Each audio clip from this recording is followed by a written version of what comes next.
నా పేరు లక్ష్మీ ప్రసన్న, మాది అనంతపూర్ జిల్లా తాడపత్రి మేడం. పేషెంట్ పేరు బి ఓబన్న. పేషెంట్ వచ్చేసి నాకు మేనమామ అవుతాడు.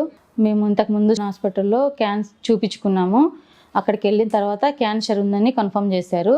తర్వాత హైదరాబాద్కు పునర్జన్మ ఆయుర్వేదికి వెళ్ళాము. అక్కడికి వెళ్ళిన తర్వాత కొన్ని రిపోర్ట్స్ లేవు కాబట్టి వెనక్కి పంపించారు. తర్వాత 1 month నుంచి బయోపి స్కానింగ్ చేయించుకున్నాము. రిటర్న్ మళ్ళీ ఇక్కడ పునర్జన్మ ఆయుర్వేదంలో ఉందని చెప్పి మేము ఇక్కడికి వచ్చాము మేడం.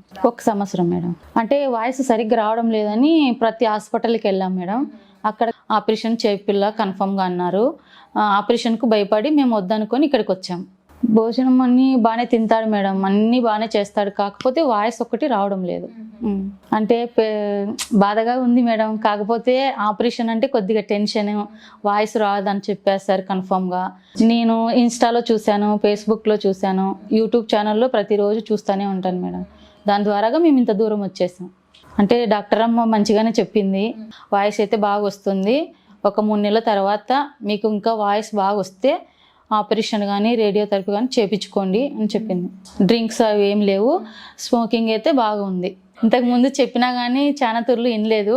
ఇప్పుడు మేడం వాళ్ళు చెప్పారు కండిషన్లు మానుకుంటా అని చెప్పారు మేడం. Thank you madam.